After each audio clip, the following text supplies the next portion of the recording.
আসসালামু আলাইকুম প্রিয় শিক্ষার্থী, আজকের এই বর্ষণমুখর সন্ধ্যায় বৃষ্টির ধারার মতোই আমাদের স্বপ্নের পথ এগিয়ে চলার সময়। বৃষ্টি যেমন মাটিকে সজীব করে তোলে, ঠিক তেমনি আমাদের অধ্যবসায়, পরিশ্রম এবং আত্মবিশ্বাস আমাদের স্বপ্ন পূরণে সজীবতা এনে দেয়। আজ আমরা প্রাথমিক শিক্ষক নিয়োগ পরীক্ষার ক্লাস শুরু করব। মনে রাখবেন, একজন শিক্ষক শুধু একজন পেশাজীবী নন, বরং তিনি ভবিষ্যৎ জাতি গঠনের একজন উত্তম কারিগর। এই মহান দায়িত্বের পথে প্রথম ধাপ হচ্ছে এই নিয়োগ পরীক্ষা, যেখানে জ্ঞান, ধৈর্য, অধ্যবসায়ের মাধ্যমে আপনাকে নিজেকে প্রমাণ করতে হবে। বাইরে যেমন ঝিরঝির বৃষ্টি পড়ছে, ঠিক তেমনি আমাদেরও মনে থাকা উচিত জ্ঞানের বৃষ্টির কথা, যেখানে প্রতিটি অধ্যায়, প্রতিটি প্রশ্ন, প্রতিটি চ্যালেঞ্জ আমাদেরকে আরো পরিণত করবে, করে তুলবে আরো শক্তিশালী। তাই আসুন, আজকের এই ক্লাসে আমরা সম্পূর্ণ মনোযোগ এবং উদ্যম নিয়ে নিজেদেরকে তৈরি করি। সফলতার জন্য শুধু ইচ্ছেটুকুই যথেষ্ট নয়, প্রয়োজন হবে কঠোর পরিশ্রম, অধ্যবসায় এবং ধৈর্য। আপনি পারবেন, এই বিশ্বাসটুকু নিজের মধ্যে রাখুন। তাহলে চলুন শুরু করছি আমাদের প্রাইমারি নিয়োগ প্রস্তুতি 2025-এর ব্যাখ্যামূলক ক্লাস 5 নাম্বার। শুরুতেই রয়েছে কোনটি দ্বন্দ্ব সমাস। দ্বন্দ্ব সমাসের আমরা যদি এখানে বলি যে কোকিল কোনটি, এটি কিন্তু হওয়ার সম্ভাবনা নেই। রাত জাগাও হবে না। হাট বাজারে, তাহলে হাটে বাজারে, হাট এ বাজার এ, দুটাতেই আমাদের বিভক্তি যুক্ত রয়েছে, তার মানে এটাকে আমরা দ্বন্দ্ব বা অলুক দ্বন্দ্ব নামে বলতে পারি। সর্বাঙ্গে ব্যথা ঔষধ দিব কোথা, তাহলে কোথায় ব্যথা এখানে বলতে হবে, তাহলে সর্বাঙ্গে ব্যথা ঔষধ দিব কোথা, স্পষ্টতই বোঝা যাচ্ছে কর্ম করতে হবে, তার মানে এটা কর্মকারকে শূন্য বিভক্তি। শূন্য বিভক্তি কেন হলো? কারণ ঔষধের সাথে কোনো ধরনের কোনো বিভক্তি যুক্ত নেই। কে সর্বপ্রথম বাংলা টাইপ যুগে বাংলা ব্যাকরণ মুদ্রণ করেছিলেন? বাংলা টাইপ যুগে বাংলা ব্যাকরণ মুদ্রণ করেছিলেন নাথানিয়েল ব্রাসি হেলহেড। কোনটি আরবি শব্দ? আমাদের প্রদত্ত অপশনগুলোর মধ্যে আরবি শব্দ কোনটি? আরবি শব্দ রয়েছে শরীফ। সে আমার আপন ভাই, এটাকে ইংরেজিতে ট্রান্সলেশন করতে হবে। সে আমার আপন ভাই বলতে হি ইজ মাই ব্রাদার, এতটুকু বললেই হবে, হি ইজ মাই ব্রাদার। কাকভূষণ্ডির অর্থ কি? এটা যেন ভুল না হয়, কাকভূষণ্ডী এবং ভূষণ্ডির কাক দুইটা রয়েছে। কাকভূষণ্ডী এটাকে বলা হবে সম্পূর্ণ ভেজা, আর ভূষণ্ডির কাক যদি হয় তাহলে দীর্ঘায়ু ব্যক্তি। What is mean by BSTI? BSTI এর ফুল মিনিং হবে বাংলাদেশ স্ট্যান্ডার্ড টেস্টিং ইনস্টিটিউট।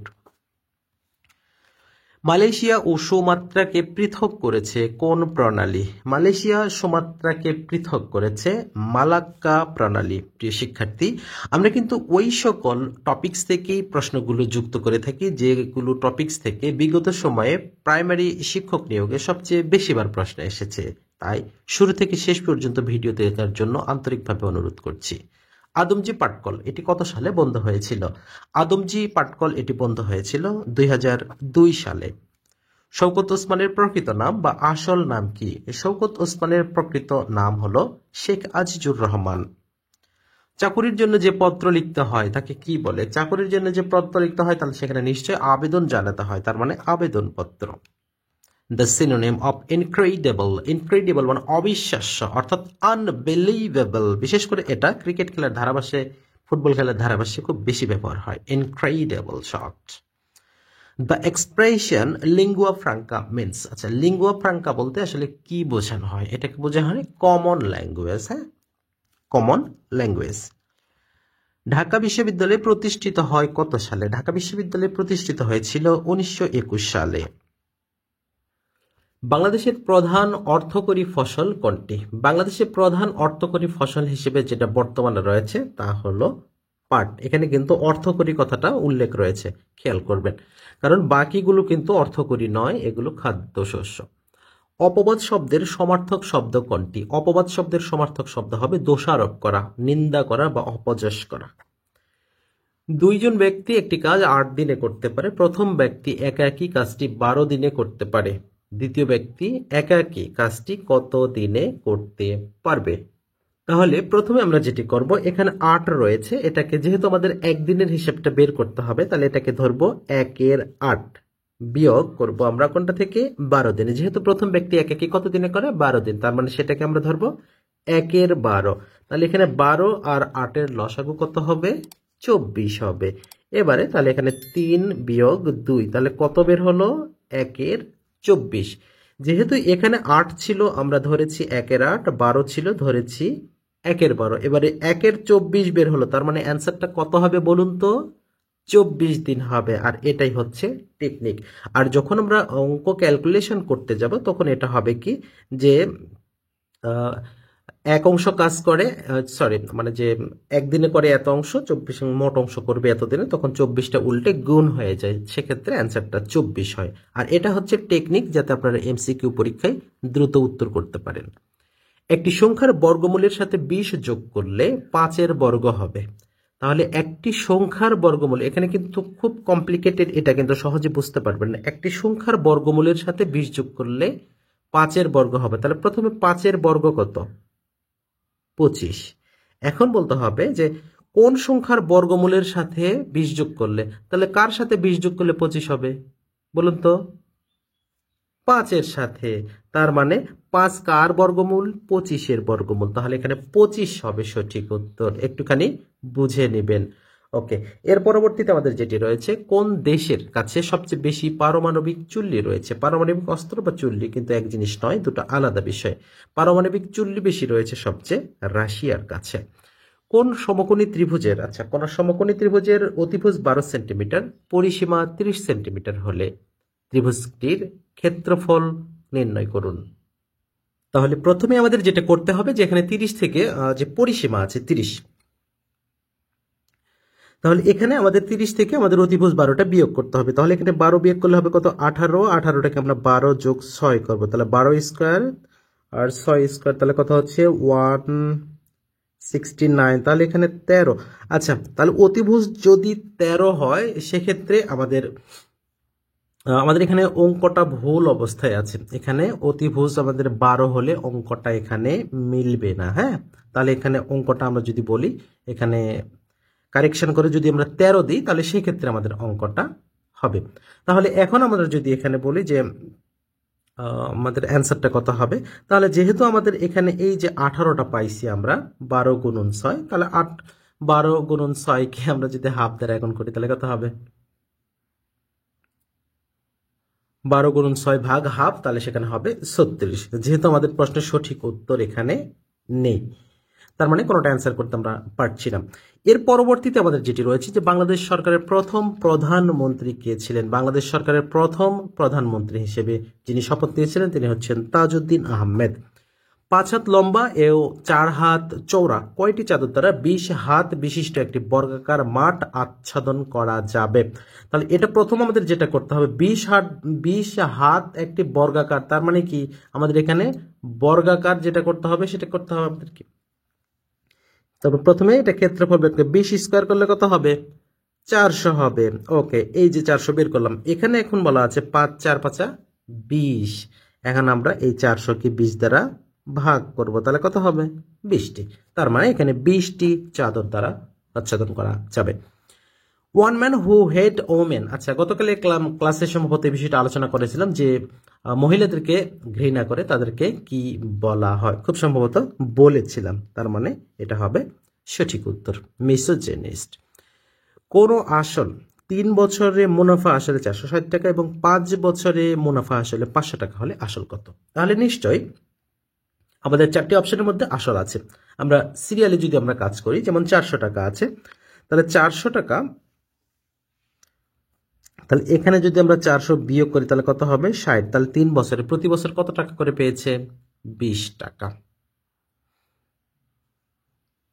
তার মানে মুনাফার হার কত হলো? 20%। তাহলে সেই অনুযায়ী 5 20 100, তার মানে 400 আর 1 500, তার মানে এটাই হবে সঠিক উত্তর। At least one of the students dashed full marks every time, তার মানে স্টুডেন্টস রয়েছে, এরপরে সিঙ্গুলার ভার্ব গ্রহণ হবে, তাহলে গেটস হবে সঠিক উত্তর। পদ্মা নদীর মাঝি চলচ্চিত্রের পরিচালক কে? পদ্মা নদীর মাঝি চলচ্চিত্রটির পরিচালক। আমরা সঠিক উত্তর হিসেবে করব এখানে, আচ্ছা এই যে দেখছেন আমি নিজেই ভুল করতাম, এখানে আমি তো মানিক বন্দ্যোপাধ্যায় বলেছিলাম, বাট এখানে কি কথা বলা আছে যে চলচ্চিত্রের কথা বলা আছে, তাহলে চলচ্চিত্রটা হবে Gautam Ghosh. Which one is an abstract noun, তাহলে এখানে অ্যাবস্ট্রাক্ট নাউনের সংজ্ঞাটা কি? ধরা যাবে না, ছোঁয়া যাবে না, বলা যাবে না কথা, তার মানে ম্যানহুড। বিভক্তিহীন নাম শব্দকে কি বলা হয়? প্রিয় শিক্ষার্থী, আপনাদের জন্য এই প্রশ্নের উত্তরটি একটি HW হিসেবে থাকবে। আপনারা কে কোথায় থেকে যুক্ত আছেন এবং আপনার নাম সহ আমাদের এই প্রশ্নের উত্তরটুকু অবশ্যই কমেন্ট সেকশনে জানানোর জন্য আন্তরিকভাবে অনুরোধ করছি। আমাদের অনেক শিক্ষার্থী লিখেছেন, আতিশিয়া খাতুন লিখেছেন পাবনা থেকে, জাকারিয়া দিনাজপুর থেকে, গাইবান্ধা থেকে লিখেছেন মর্জিনা, নাহিদা লিখেছেন নারায়ণগঞ্জ থেকে। পড়তে চাই বাট বাচ্চার সংসার সামলে পড়াটা হয়ে ওঠে না। আচ্ছা, পড়তে হবে। আসসালামু আলাইকুম, কেমন আছেন স্যার? লিখেছেন জাকারিয়া, আলহামদুলিল্লাহ ভালো আছি। রোকাইয়া সুলতানা লিখেছেন কেমন আছেন স্যার? আমাদের সফলতা পর্যন্ত পাশে থাকবেন প্লিজ, ইনশাআল্লাহ। যদি আল্লাহ আমাকে বেঁচে রাখে তো ইনশাআল্লাহ থাকবো। কোনাবাড়ি থেকে লিখেছেন মুস্তাকিম, গতকালের 46 নাম্বার। ও আচ্ছা, হ্যাঁ এটা মুখে বলেছি বাট দাগাতে ভুল হয়েছিল। এরপরে লিখেছেন তামান্না আক্তার হবিগঞ্জ থেকে, পার্বতীপুর দিনাজপুর থেকে লিখেছেন। আচ্ছা, পিডিএফ শিট, আচ্ছা শিমলা লিখতে পারেন নাই। পিডিএফ শিটটা তো আমরা এটা দেওয়া হয় না আমাদের। আচ্ছা, এরপরে তামান্না আক্তার লিখেছেন আসসালামু আলাইকুম, কেমন আছেন স্যার? আলহামদুলিল্লাহ ভালো আছি। শিপন হাওলাদার বলেছেন, হ্যাঁ শিপন আপনি ঠিকই বলেছেন, এটা দাগা তো এখানে দাগানোর সময় আমরা এটা ভুল দাগিয়েছি। তামান আক্তার জামালপুর থেকে লিখেছেন এবং সঠিক উত্তর দিয়েছেন। ওকে, এরপরে লিখেছেন মোস্তাফিজুর রহমান লিখেছেন ইবতেদায়ী নিবন্ধন পরীক্ষা দিব, আমাদের জন্য কিছু সাজেশনমূলক ভিডিও দিবেন। আমাদের 19তম নিবন্ধনের যে ভিডিওগুলো আছে ভালোভাবে শেষ করেন, বাজার থেকে যে কোনো একটা নিবন্ধন গাইড অথবা আমাদের যে গাইডটি রয়েছে সেটি কিনে পড়াশোনা শুরু করতে পারেন, ইনশাল্লাহ পাশ করবেন। থ্যাংক ইউ স্যার, ম্যাথগুলো বিস্তারিত বোঝানোর জন্য আপনাকেও ধন্যবাদ। অনেক সুন্দর ক্লাস, আশা করি রেগুলার ক্লাসগুলো পাবেন ইনশাআল্লাহ, আল্লাহ যদি সুস্থ রাখে এবং হায়াত দিয়ে থাকে বেশি দিন পর্যন্ত। বরিশাল থেকে জুলি লিখেছেন স্যার আপনার কথাগুলো শুনলে ইচ্ছে করে সারাদিন পড়তে থাকি, বাবা মার স্বপ্নগুলো পূরণ করি, চাকরি পেলে আমার বাবা মা যে কত খুশি হবে। হ্যাঁ, আর চাকরি পেলে মিষ্টি কিন্তু পাঠাতে হবে, এটা কিন্তু ভুল করা যাবে না। মামুন গাজীপুর কাবিসা থেকে, স্যার আপনি এইভাবে আমাদের স্বপ্ন পূরণ হওয়া পর্যন্ত সাথে থাকবেন, আপনাকে অসংখ্য ধন্যবাদ। ইনশাআল্লাহ তাআলা আমি থাকবো যদি আল্লাহ বেঁচে রাখে। উম্মে কুলসুম লিখেছেন আপনার কথা বলে খুবই সাবলীল আর গোছালো, ইনশাআল্লাহ আল্লাহ পাক। আচ্ছা, আপনার কথা বলে খুব সাবলীল গোছালো, ও আচ্ছা ধন্যবাদ আপনাকে, জাযাকাল্লাহ। স্যার আপনার কথাগুলো শুনলে অনেক সাহস পাই, আপনার ক্লাসগুলো দেখে সহজ মনে হয়, পারবো তো? ক্লাস সহজ মনে হয়, পারবেন, আরো কঠিন আসবে, আস্তে আস্তে কঠিন আসবে ইনশাল্লাহ। স্বপ্নের রাধিকা লিখেছেন ভাইয়া আপনার ক্লাসের মতো অন্য কোনো ক্লাস দেখিনি, কোনো বিজ্ঞাপনে একটা না ক্লাস। ওকে, থ্যাংক ইউ, আশা করছি সাথে থাকবেন। আলহামদুলিল্লাহ, আপনার সাথে মডেল টেস্ট অনেকটা কনফিডেন্স লেভেল গ্রোথ করেছে, এটা সত্যি আমাদের জন্য বড় পাওয়া আমাদের জন্য। প্রিয় শিক্ষার্থী, আপনারা যে যেখান থেকে যুক্ত ছিলেন সবাইকে অসংখ্য ধন্যবাদ আমাদের সাথে এতক্ষণ যুক্ত থাকার জন্য। পরবর্তী প্রশ্ন রেখেছে যে দ্য অ্যান্টিনিম অফ ইনজেনিয়াস। ইনজেনিয়াস শব্দটার অর্থ আগে আমাদের জানতে হবে, তারপর ইনজেনিয়াস শব্দের অর্থটা হচ্ছে বুদ্ধিমান, যেটাকে আমরা ট্যালেন্টেড বলে থাকি। তাহলে এর বিপরীতটা হবে কি? বুদ্ধি কম, যেটাকে আমরা বলে থাকি, অর্থাৎ ইনকম্পিটেন্ট, অর্থাৎ অযোগ্য। দ্য ইডিওমেটিক ফ্রেজ, আচ্ছা ইডিয়ম ফ্রেজ রয়েছে ক্যাশ কাউ মিন্স, আচ্ছা এখানে ক্যাশ কাউ বলতে বোঝানো হয়েছে a source of steady profit. Okay, তাহলে এটাকে বলা হয় a source of steady profit. BC stands for, BC দ্বারা এখানে কি বোঝানো হয়ে থাকে? বিসি এখানে স্ট্যান্ডস ফর, যেটা আমরা বলবো তাহলে before Christ. A minus 6 divided a equal to a হলে, না এটা এ হবে না, এখানে 1 হবে। 1 হলে 6 ডিভাইডেড এ স্কোয়ার মাইনাস এ মাইনাস 1 এর মান কত? তাহলে প্রথমে আমরা এ স্কোয়ার প্লাস 1 এর মানটা যদি বের করে নিতে পারি এখান থেকে এ মাইনাস, আচ্ছা আমরা আলাদা করে আপনাদের করে দিচ্ছি যে এখানে কি a minus 6 divided a equal to 1, তাহলে এখানে a square minus 6 equal to কি হবে? এ হবে। তাহলে আমাদের এখানে এ স্কোয়ার প্লাস 1 যেহেতু নিতে হবে, স্কোয়ার মাইনাস এ, আচ্ছা তাহলে এখানে a square minus a equal to 6, তাহলে এ স্কোয়ার মাইনাস এ এর মান আমরা 6 পেয়ে গেলাম। এবারে আমরা কি করব? 6 ডিভাইডেড এ স্কোয়ার মাইনাস এ প্লাস 1, তাহলে উপরে 6 নিচে 6 প্লাস 1, কারণ এইটুকুর মান আমরা পেয়েছি, তার মানে 6 ডিভাইডেড 7টা হচ্ছে এখানে সঠিক উত্তর। তার মানে ক নাম্বারটাই আমাদের এখানে সঠিক উত্তর। এরপর রয়েছে বাংলা বর্ণমালায় অর্ধমাত্রার বর্ণ কতটি? অর্ধ 8, এভাবে মনে রাখবেন, অর্ধ 8, তার মানে 8টি রয়েছে। বেগম রোকেয়া সাখাওয়াত হোসেন সুলতানের স্বপ্ন কোন ধরনের গ্রন্থ? এটি এক ধরনের উপন্যাস। Fill in the blank. He exported 500 dash of Jutes. পাটের হিসেব করতে হয় কিভাবে? বেইলের হিসেবে, BALES, বেলস, তার মানে 500 bales of jute. x plus y equal to 6, xy equal 8 হলে x minus y total cube এর মান কত? তাহলে এখানে নর্মালি আমরা একটু চিন্তা করব যে এমন দুটা সংখ্যা, এটা কিন্তু টেকনিক, আমরা ফর্মুলা ব্যবহার করছি না। ফর্মুলা ব্যবহার করলে a plus b total cube minus 3ab into a plus b, এই ফর্মুলাতে করলে আমাদের অ্যান্সার কিন্তু বের হয়ে আসবে। বাট এখানে কি করব? টেকনিকটা ব্যবহার করব। এমন দুটা সংখ্যা নির্ধারণ করব যার যোগফল 6 হবে এবং গুণফল 8 হবে। তাহলে 4 plus 2 equal to 6, 4 into 2 equal 8, তাহলে 4 minus 2 equal to 2 to the power cube equal to 8 বা 8 হয়ে গেল। জাস্ট 3 থেকে 4 সেকেন্ড সময় লাগবে অঙ্কগুলো করতে। তাহলে এখানে আমাদের অ্যান্সারটা কত পেলাম? 8 পেলাম। যেহেতু এখানে x এর মান 4, y এর মান 2 ধরেছি, 4 2 6 প্রথম শর্ত, 4 ইন্টু 2 অর্থাৎ 8 দ্বিতীয় শর্ত ফিল আপ হয়েছে। পদ্মা সেতু বাংলাদেশের কোন প্রান্তে অবস্থিত? পদ্মা সেতু বাংলাদেশের দক্ষিণ পশ্চিম প্রান্তে অবস্থিত। পনির ও তপনের আয়ের অনুপাত 4:3, তপন ও রবিনের আয়ের অনুপাত 5:4।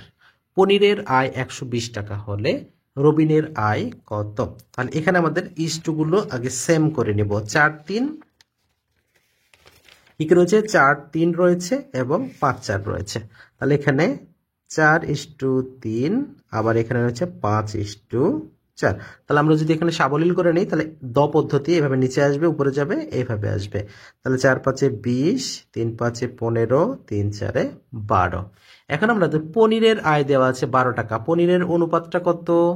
পনিরের অনুপাত হলো 4, মানে প্রথমটা। এখন চেয়েছে কি রবিনের আয় কত? তাহলে এখানে পনিরের আয় এখানে এই অনুযায়ী যদি আমরা দেখি 20, তাহলে 20 হলো কত? 120। তাহলে আমরা এখন পেয়ে গেছি 20, এটা কার? এটা হচ্ছে পনিরের। বের করতে হবে 12 অর্থাৎ রবিনের। তাহলে এখন আমাদের কত দেওয়া আছে? পনিরের আয় 120 টাকা। তাহলে 20 যদি 120 হয় তাহলে 1 হবে, 120 এর নিচে 20। তাহলে যেহেতু আমাদের 12 মান বের করতে হবে, গুণন 12। তাহলে 0 0 কেটে গেল, 2 দিয়ে 12 কে কাটলে 6, 6 12 72। 72 টাকাটা হবে আমাদের এখানে রবিনের আয়। একটি প্ল্যাটফর্মের দৈর্ঘ্য 200 মিটার, 250 মিটার লম্বা একটি ট্রেনকে অতিক্রম করতে যে দূরত্ব অতিক্রম করতে হবে তা কত? তাহলে সবগুলো যোগ করে দেব আমরা। 200 যোগ 250 মোট 450 মিটার। একজন ক্রিকেট দলে 11 জন খেলোয়াড়ের বয়সের গড় 25। তাদের মধ্যে একজনের বয়স 35 হলে বাকি 10 জনের বয়সের গড় কত বছর হবে? এটা যেটা করতে হবে, প্রথমে আমাকে 25 এবং 11 গুণ করতে, মোট বের করতে হবে। তাহলে 25 গুণন 11 করলে কত হবে? 275 বছর। এবারে যেহেতু একজনের গড়, আমাদের একজনের মোট বয়সটা বিয়োগ করতে হবে। তাহলে এখানে -35, তাহলে -35 করলে কত হবে? 240। এবারে এই 240কে 10 দ্বারা ভাগ করলে কত হবে? 24। তাহলে আমাদের গড় বয়স কত হলো? 24 বছর হলো। বাংলাদেশে অন্তর্গত সুন্দরবনের আয়তন কত কিলোমিটার? বাংলাদেশে অন্তর্গত সুন্দরবনের অংশের মোট দৈর্ঘ্য 6017 বর্গ কিলোমিটার। চিনির মূল্য 10% কমে যাওয়ায় চিনির ব্যবহার শতকরা কত ভাগ বাড়ালে চিনি বাবদ খরচ একই থাকবে? এটা যেটা করবেন যে 100 গুণন বৃদ্ধি, 100 যোগ বৃদ্ধি, তাহলে এখানে কি কমে গেছে, তার মানে সেটা মাইনাস করব আমরা। তাহলে এখানে 100 মাইনাস হ্রাস, 100 গুণন হ্রাস, নিচে 100 মাইনাস হ্রাস। তাহলে উপরে কত হলো? 100 গুণন 10 আর নিচে হলো 90। তাহলে 0 0 কেটে দিলাম। 100কে আমরা যদি 9 দ্বারা ভাগ করি তাহলে কত হবে? নিশ্চয়ই ভগ্নাংশ আসবে, যে 11 দশমিক something.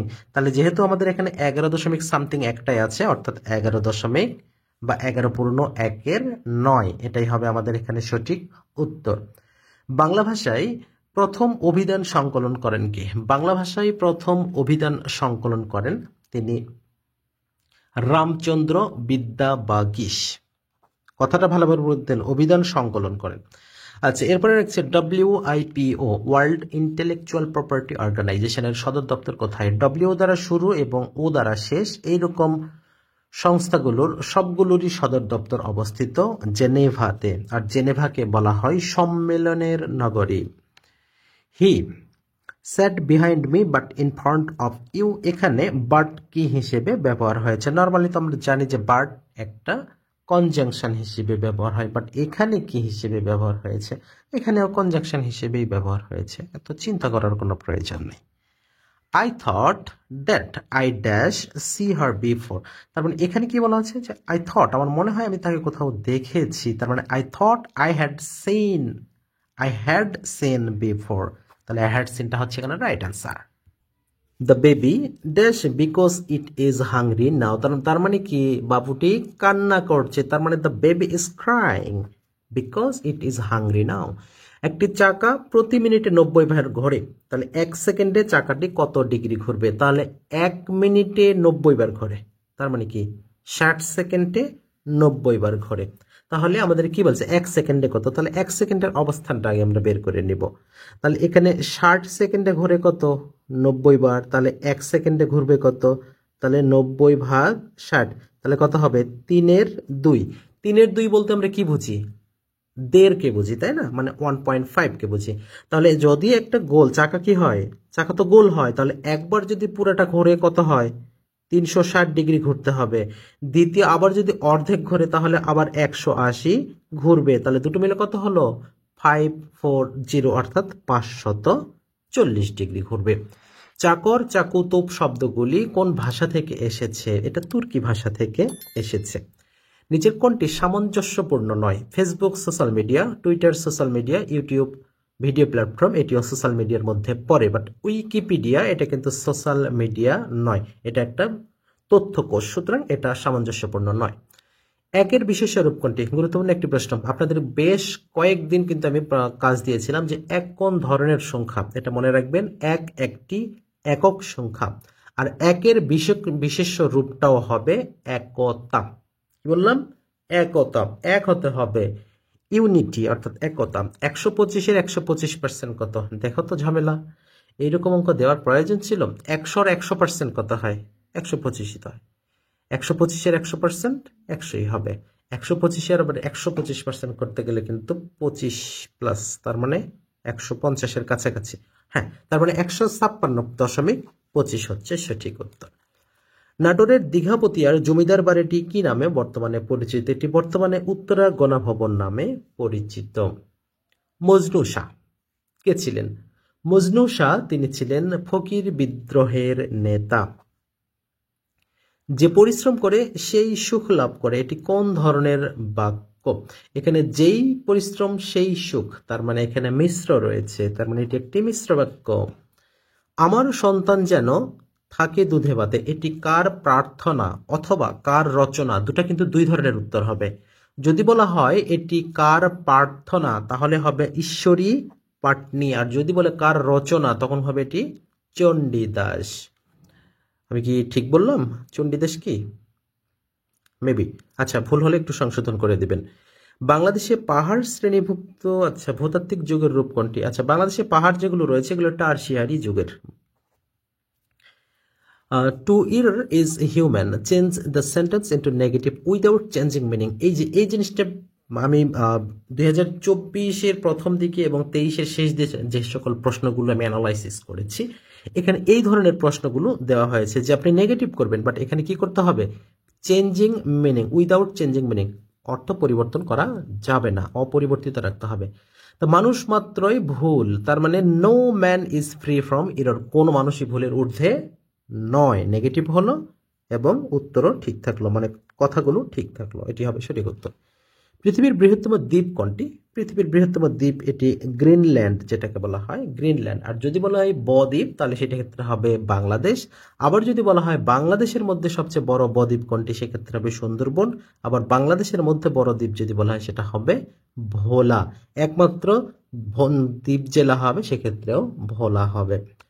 Early rising is conductive dash health, তার মানে কি সকালে ওঠা স্বাস্থ্যের জন্য ক্ষতিকর? না, ক্ষতিকর না। আপনার কি সবসময় ক্ষতিকরের কিছু প্রশ্ন করব? আর্লি রাইজিং সবসময় কিন্তু আমাদের এখানে স্বাস্থ্যের জন্য খুবই কাজে আসে আমাদের এটি। তার মানে early rising is conductive to health, ইহা স্বাস্থ্যের পক্ষে হিতকর, ক্ষতিকর না। লিটু একটি কাজ 10 দিনে, রিটু একটি 15 দিনে করতে পারে। একত্রে যদি 250 টাকা পায় তাহলে লিটু কত টাকা পায়? আচ্ছা, তাহলে লিটু কাজটি কত দিনে করতে পারে? 10 দিনে। আর রিটু সেটি কত করতে পারে? 15 দিনে। তারা একদিনে একত্রে কাজ করে 250 টাকা পায়, তাহলে লিটু কত টাকা পাবে? লিটু বেশি পাবে, রিটু কম পাবে, কারণ লিটু 10 দিনে করে। তাহলে এখানে সঠিক উত্তর হবে দুইজনে কত? 250। তার মানে আমরা এটাকে আগে অনুপাত করব। তাহলে 250কে অনুপাত অনুযায়ী ভাগ করলে কত হবে? এখানে হচ্ছে কত? 100, আর এখানে হচ্ছে 150। এটা হলো অনুপাত, বাট যখন আমরা উত্তর নিব তখন এটাকে কি করতে হবে? রিভার্স করতে হবে, উল্টিয়ে দিতে হবে। তার মানে এই 150 আসবে লিটুর এখানে, এই 100টা যাবে রিটুর এখানে। কারণ যেহেতু সে 10 দিনে কাজ সম্পন্ন করছে, সেজন্য বেতনের ক্ষেত্রে আমাদের অনুপাতটা রিভার্স করতে হবে। তার মানে উত্তরটা কত হবে? 150 টাকা হবে। আপনি কি চাইবেন আপনি বেশি কাজ করে কম বেতন নিতে? সেটা কখনোই চাইবেন না, এই জন্য এটা রিভার্স করতে হয়। আচ্ছা, কোন বানানটি শুদ্ধ? Accommodation, ACCOMMODATION। এভাবে মনে রাখুন, আমার সাথে সাথে একবার বলুন।